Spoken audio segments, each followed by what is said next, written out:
नमस्कार, मेरा नाम है सुरेंद्र सिंह और आप देख रहे हैं एसएम न्यूज़। आज हमारे साथ वो चर्चित चेहरे मौजूद हैं जो लगातार मिशन मूवमेंट के लिए कार्य करते हैं, शिक्षा के माध्यम से लोगों को अलग जगाने का कार्य भी करते हैं। नेत्रपाल सिंह नाम है, प्रोफेसर हैं। सर, स्वागत है आपका हमारे चैनल में। Thank you very much. जी सर, आपकी बहुत सारी किताबें भी आई हुई हैं और आप लगातार लिखने का कार्य करते रहते हैं।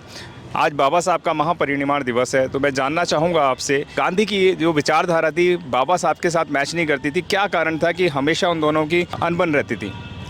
देखिए, ऐसा है, जब हम बाबा साहब को पढ़ते हैं तो ये बात समझ में आती है कि दोनों एक अपोजिट ध्रुव हैं बेसिकली। एक तरफ गांधी जी हैं जो सामाजिक व्यवस्था है, जाति की जो व्यवस्था है उसको बनाए रखने के पक्षधर थे वो। लेकिन बाबा साहब इसके विरोध में थे। उनके अपने अपने कारण थे, क्योंकि गांधी जो यथास्थिति है, सामाजिक यथास्थिति, आर्थिक यथास्थिति, उसको बनाए रखना चाहते थे। बाबा साहब उसमें परिवर्तन चाहते थे। तो एक परिवर्तनवादी सोच के व्यक्ति हैं बाबा साहब अम्बेडकर, दूसरी तरफ यथास्थितिवादी हैं। इस बात को लेकर उनके बीच में विरोध था। और बाबा साहब की जो किताबें हैं, जो उन्होंने कास्ट इन इंडिया 1916 में लिखी, या एनिलेशन ऑफ कास्ट लिखा, उन्होंने गांधी के ऊपर भी बहुत कुछ लिखा। और गांधी के ऊपर उन्होंने एक स्पेशल किताब लिखी बाबा साहब अम्बेडकर ने। तो गांधी जी के दो चेहरे थे, एक चेहरा महात्मा वाला चेहरा है, दूसरा चेहरा एकदम श्रूड जो पॉलिटिशियन होता है उसका चेहरा है। तो वो दूसरा जो चेहरा है ना, वो दुनिया के सामने नहीं था। तो उन्होंने करीब 9 साल लगाए और एक किताब लिखी, what Congress and Gandhi have done to the untouchables. तो उन्होंने उसके प्रीफेस में लिखा है कि दुनिया गांधी का एक चेहरा जानती है, दूसरा चेहरा मैं दुनिया के सामने लाना चाहता हूँ, खासकर जो वेस्टर्न वर्ल्ड है उसके सामने। कि गांधी केवल महात्मा ने एक श्रूड, बहुत सुलझे समझे क्या है ना राजनीतिज्ञ हैं, जो इस देश के जो परिवर्तनवादी विरोधी लोग हैं या जातिवादी लोग हैं, वो संसाधनों पे, इस देश के संसाधनों पे, इस देश की सत्ता पे कब्जा बनाए रखना चाहते हैं। तो इस बात को लेकर उनका विरोध था। और ये विरोध उनका बहुत सारी जगह झलकता है। जब बाबा Saheb Ambedkar round table conference में गए तो उन्होंने कभी वैसे नौकरी में और शिक्षा में आरक्षण की डिमांड बाबा साहब अम्बेडकर ने नहीं की। उनका जो मूल बात थी वो ये थी कि हमें रिप्रेजेंटेशन मिलना चाहिए लेजिस्लेशन में। जो पार्लियामेंट है या विधानसभाएं, वहाँ हमारे नुमाइंदे चुन के आने चाहिए। इसको लेकर बाबा साहब ने जाति, जो हमारी पहचान है, खासकर जो जिनको सो कॉल्ड अनटचेबल कहा जाता था पहले, या जो आदिवासी हैं, उनकी पहचान को लेकर भी बाबा साहब अम्बेडकर ने संघर्ष किया। गांधी जी कहते थे कि ये हिंदू हैं, बाबा साहब कहते थे कि हिंदू नहीं हैं वो, उनकी एक अलग पहचान है। इसलिए उन्होंने, बाबा साहब अम्बेडकर ने 2 आंदोलन किए थे 1927 में। एक महाड़ का सत्याग्रह का आंदोलन था, एक कालाराम टेम्पल का। तो बाबा साहब अम्बेडकर ने, क्योंकि 1928-27 में साइमन कमीशन यहाँ आना था सामने, उसको बहुत सारी बातें तय करनी थी। तो बाबा साहब अम्बेडकर ने ये दिखाने की कोशिश की कि जिन लोगों को गांधी या कांग्रेस पार्टी कहती है कि वो हिंदू हैं, तो फिर उनको उस तालाब से पानी क्यों नहीं पीने दिया जाता जहाँ हिंदू लोग पानी पीते हैं।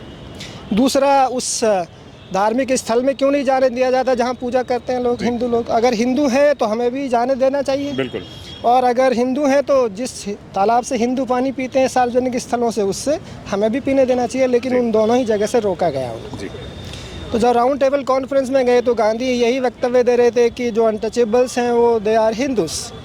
लेकिन बाबा साहब अम्बेडकर ने कहा, अगर वो हिंदू हैं तो फिर पानी क्यों नहीं पीने देते उनको, या फिर उन्हें मंदिर में क्यों नहीं जाने दिया जाता है। तो ये बात बाबा साहब अम्बेडकर ने, जो उस टाइम प्राइम मिनिस्टर थे Ramsay MacDonald, round table conference के सामने रखा। तो इसलिए बाबा साहब ने इन वर्ग की एक अलग पहचान कायम की। गांधी जी उस पहचान के भी खिलाफ थे।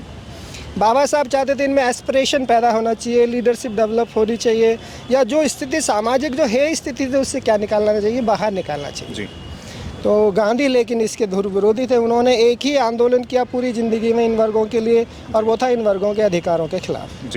जब गांधी बाबा साहब अम्बेडकर से एज ए पॉलिटिशियन हार गए राउंड टेबल कॉन्फ्रेंस में, तो उन्होंने दूसरा हथकंडा अपनाना शुरू किया, दबाव की राजनीति शुरू की। मैं भारत जाऊंगा और मैं विरोध करूंगा इस बात का।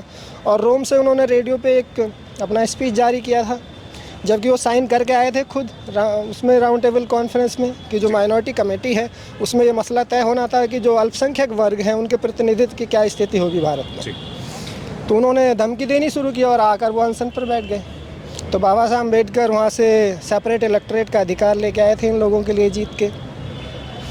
तो उन्हें 2 वोटों का अधिकार मिला। तो अंग्रेजों ने ये व्यवस्था की, गांधी कहते थे कि हिंदू हैं, बाबा साहब कहते थे कि हिंदू नहीं है, ये अलग हो जाएंगे अगर इनको सेपरेट इलेक्टोरेट दिया जाएगा। जी। तो बाबा साहब ने बोला 5 साल एक साथ रहेंगे तो फिर एक दिन वोट करने में अलग कैसे हो जाएंगे। तो अंग्रेजों ने क्या किया, दोनों स्थिति को क्या किया, शामिल किया। और बाबा साहब का एक इंटरव्यू है 1955 का, उन्होंने बताया कि आई एडवाइज रमजी मैकडोनाल्ड की ऐसी स्थिति कर सकते कि 2 वोट का अधिकार दिया जाए। एक से हम अपना नुमाइंदा चुने, ठीक है, जो इस वर्ग का प्रतिनिधित्व करेगा, और दूसरा एक जनरल इलेक्शन भी होगा, उसमें लोग सब मिलके वोट करेंगे। तो ऐसी ही व्यवस्था जो सेक्रेटरी थे रमजी मैकडोनाल्ड के, उन्होंने एक लेटर जारी किया 17 अगस्त 1932 को, जिसको कम्युनल अवार्ड के नाम से जाना जाता है। लेकिन गांधी जी ने इसका विरोध किया यहाँ कर, और वो सेपरेट इलेक्टोरेट का जो अधिकार था उसके खिलाफ उन्होंने लड़ाई लड़ी। फिर बाद में पूना पैक्ट का समझौता हुआ, उसमें जो 78 सीटें सेपरेट इलेक्टोरेट की दी गई थी उसको बढ़ाकर 141 किया गया, लेकिन जॉइंट कर दिया गया उसको। बाबा साहब इस स्थिति से खुश नहीं थे। क्यों नहीं थे खुश? क्योंकि उनको ये लगता था कि जॉइंट इलेक्टोरेट में इस समाज में जो लीडरशिप पैदा होगी, जो नेतृत्व पैदा होगा, वो पैदा नहीं होगा। इसलिए किसी ने उनसे पूछा था, किसी पत्रकार ने, कि आपको पुनः पैक्ट साइन करने के बाद कैसा लग रहा है? तो उन्होंने कहा कि मुझे ऐसा लग रहा है कि मैं एक फल लाया था इंग्लैंड से, और उसका वो फल मेरे हाथ से छीन के गांधी और कांग्रेस ने छीन लिया, उसका जूस निकाल के अपने लोगों को पिला दिया और छिलका मेरे मुंह पर फेंक दिया है। मैं ऐसा महसूस करता हूँ। और उन्होंने कहा भी था कि जो पुनः पैक्ट है इसका धिक्कार करना चाहिए। तो इसलिए वो दोनों जो व्यक्ति हैं वो एक दूसरे के धुर विरोधी इसलिए हैं क्योंकि एक परिवर्तन चाहते थे, जिसको हम सामाजिक परिवर्तन कहते हैं। क्या जो आंदोलन है, जो बहुजन आंदोलन है, वो सामाजिक परिवर्तन का आंदोलन है। गांधी उस परिवर्तन के खिलाफ थे क्योंकि वो स्थिति को बनाए रखना चाहते थे। और बाबा साहब अम्बेडकर ने लिखा है what Congress and Gandhi have done to the untouchables में, कि Gandhi has killed us by kindness. उन्होंने एक ऐसा रूप धारण किया, दया करके हमको क्या किया, हमारा मर्डर किया, हत्या की। एक बहुत बड़ा जो वर्ग है, आज करीब 1/4 के आसपास जो जनसंख्या है इस देश की, उसके साथ उन्होंने बड़ा अन्याय उस रूप में किया। इसलिए जो बहुजनवादी लोग हैं, जो परिवर्तनवादी लोग हैं, वो गांधी को इस कारण से क्या नहीं करते, गांधी जी को पसंद नहीं करते हैं। क्योंकि उन्होंने उनके परिवर्तन की जो धारा है, जो उनका जो आंदोलन है, उसके खिलाफ क्या किया, काम किया। इसलिए बाबा साहब अम्बेडकर गांधी के हमेशा क्या रहे, धुर विरोधी रहे पूरे जीवन। महात्मा गांधी ये भी कहा करते थे कि मैं दलितों का सबसे बड़ा नेता हूँ, अम्बेडकर नहीं है, क्या कहेंगे? तो ये बात तो 1932 में तय हो गई थी, क्योंकि गांधी जी और बाबा साहब अम्बेडकर के बीच में तो एक्चुअली संघर्ष इसी बात को लेकर था कि असली प्रतिनिधित्व करने वाला कौन व्यक्ति है, उनका नेता कौन है। तो ये जब सवाल आया, गांधी कहते थे कि मैं प्रतिनिधित्व करता हूँ सारे हिंदुओं का, उसमें अनटचेबल भी शामिल है। बाबा साहब कहते थे कि नहीं, मैं प्रतिनिधित्व करता हूँ। तो अंग्रेज़ों ने पूछा कि इसका आपके पास प्रूफ क्या है? तो बाबा साहब अम्बेडकर ने क्या किया, बहुत सारे लोगों ने उनको पत्र लिखे थे पूरे देश भर से। उन्होंने पूरे पत्रों का जो पुलिंदा है ना, वो टेबल पर रख दिया, राउंड टेबल कॉन्फ्रेंस में, और कहा है कि गांधी जी दिखाएं उनके पास कितने पत्र आए। ये आपके सामने जो लोगों ने पत्र लिखे हैं मेरे समर्थन में, कि हमारा अगर नेतृत्व करने वाला कोई हमारा असली नेता है तो डॉक्टर बाबा साहब अम्बेडकर हैं। इसलिए बाबा साहब अम्बेडकर ने ये बात भी प्रूव की। और गांधी और बाबा साहब अम्बेडकर के बीच में एक बहुत बड़ा मूल अंतर है। बाबा साहब अम्बेडकर ने कभी किसी बात की जिद नहीं ठानी, ठीक है। वो उस तरह से उन्होंने हमेशा कन्विंस किया, हमेशा बुद्धि का इस्तेमाल किया, लॉजिक का इस्तेमाल किया, लोगों को कन्विंस किया। बाबा साहब शायद पूरी ज़िंदगी में कभी अनशन पर नहीं बैठे, कभी धरने पर नहीं बैठे, लेकिन उन्होंने पूरी ज़िंदगी भर आंदोलन चलाया और बहुत सारी चीज़ें जो हासिल करनी थी उन्होंने की। लेकिन गांधी जी के अंदर जो दूसरी बात थी वो ये थी जिद्दी बने की, कि अगर मेरी बात नहीं मानोगे तो मैं अनशन पे बैठ जाऊंगा। और यही बाबा साहब अम्बेडकर के साथ उन्होंने 1932 का जो हुआ वो फास्ट टू एंड, ठीक है, डेथ अनटू फास्ट पर बैठे वो तो। लेकिन बाबा साहब अम्बेडकर ने फिर भी उसमें रास्ता निकाला। अगर बाबा साहब अम्बेडकर गांधी जी के खिलाफ अगर दूसरी तरफ अनशन पर बैठ जाते कि आप मरोगे तो मैं भी बैठने को तैयार हूँ, तो फिर स्थिति क्या होती। लेकिन एक बुद्धिमान व्यक्ति होने के नाते, बौद्धिक व्यक्ति होने के नाते, बाबा साहब अम्बेडकर ने हमें सब परिस्थितियों का क्या निकालने की कोशिश की, समाधान निकालने की कोशिश की। और जब बाबा साहब अम्बेडकर के सामने आया गांधी जी के जीवन का प्रश्न था, तो बताते जो किताबें लिखी, जो जिक्र है उस समय की किताबों में, कि गांधी जी को शायद ये महसूस हुआ, उन्होंने अपनी पत्नी कस्तूरबा को भेजा बाबा साहब अम्बेडकर के पास, और बताते उन्होंने अपना झोली फैलाकर उनके प्राणों की क्या मांगी, भीख मांगी।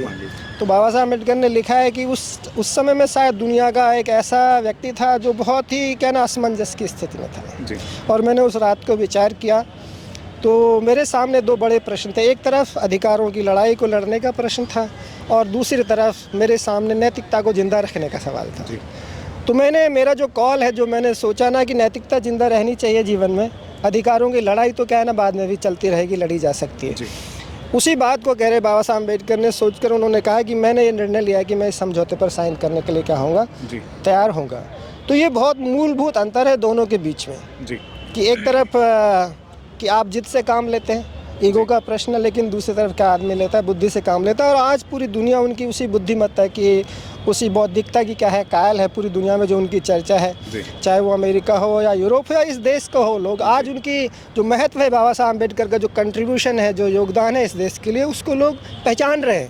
इसलिए जो उनके धुर विरोधी भी थे, वो भी क्या है ना, आज उनकी चर्चा करते हुए थकते नहीं है। जब जब कहीं ज़रूरत पड़ती है, कोई भी प्रश्न खड़ा होता है, तो वो सब बाबा साहब अम्बेडकर को लेके आते हैं। चाहे वो कश्मीर का मसला हो, चाहे वो महिलाओं के प्रश्न का मसला हो, चाहे वो फाइनेंस का मसला हो, चाहे लेबर लॉज का मसला हो, या आंदोलन, किसानों का आंदोलन हो, या सीएए का आंदोलन चला इस देश में।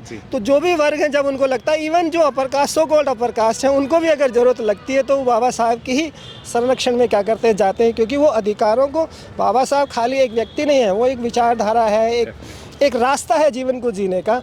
तब उनकी याद सब लोगों को आती है। क्योंकि अब ये करीब 1-1.5 साल आंदोलन चले किसानों के, तो बाबा साहब अम्बेडकर की फ़ोटो वहाँ पे भी देखी, उनका चित्र वहाँ लगाकर लोग बात करते थे अधिकारों की। जब सीएए का आंदोलन चल रहा था, उसमें भी दिखाई दिया। तो बाबा साहब अम्बेडकर ने शायद 1936 में ये कहा था कि अभी बादल बहुत धुंधले हैं, लोग मेरे ऊपर बहुत लांछन लगा रहे हैं, जब ये बादल छटेंगे तो इस देश को मेरी पता चलेगा कि मैंने क्या किया। और शायद वो उनके मरने के करीब 70 सालों के बाद देश ये महसूस कर रहा है, वो बादल जब छट रहे हैं, तो उनका जो व्यक्तित्व है, उनका जो योगदान है, और निखर कर सामने आ रहा है, जिसका आपको था बेसब्री से इंतजार। बहुजन समाज का ऐतिहासिक कैलेंडर 2025 अब आपके बीच आ गया है।